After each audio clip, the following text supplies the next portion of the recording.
আমার এমন সময়ও গেছে দিনে 14 ঘন্টা আমি গিটার প্র্যাকটিস করছি। ছোট থেকে আমার গিটার বাজানোর অনেক শখ ছিল, প্লাস আমার প্যারেন্টসরা আমার উপর অনেক ফোর্স করে না এটা নিয়ে।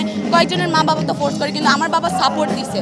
তো এরকম একটা জার্নি এখানে বড় একটা স্টেজে ঢাকা ইউনিভার্সিটিতে এই জায়গায় এসে আমি অনেক খুশি। প্লাস আমি তো বলতে পারতেছি না যে আমি পারি নাকি পারি না, কিন্তু বলতে পারি আমি এরকম নর্মালি একজন পার্সন হিসেবে বাজাইতে পারি এগুলা।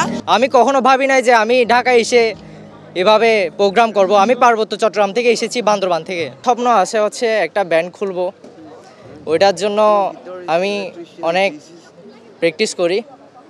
আমার এমন সময়ও গেছে দিনে 14 ঘন্টা আমি গিটার প্র্যাকটিস করছি। অবশ্যই ভালো লাগছে। এবারই প্রথম চৈত্র সংক্রান্তিতে আমরা এরকম একটা বড় প্রোগ্রামে পারফরমেন্স করছি। আমরা এফ মাইনর এবং দ্য রাবুগা ব্যান্ড, আমরা গারো জনগোষ্ঠী থেকে। অবশ্যই ভালো লাগছে যে এবারই প্রথম এরকম হচ্ছে। এটা আমাদের জন্য খুবই আনন্দের একটা বিষয় যে আমরা আনন্দের সাথে আসলে উদযাপন করতে আসছি, এই প্রোগ্রামে অংশগ্রহণ করতে আসছি। সবাই মিলে গান গাবো, সবাই মিলে আনন্দ করবো। এটাই আদিবাসী আমরা। সো এইবার হচ্ছে এত সুন্দরভাবে যে আয়োজন করলো, তো এইখানে যে প্রত্যেকটি জাতিগোষ্ঠীর সবাইকে রাখা হয়েছে, এটা আসলেই খুবই আশার একটা পথ।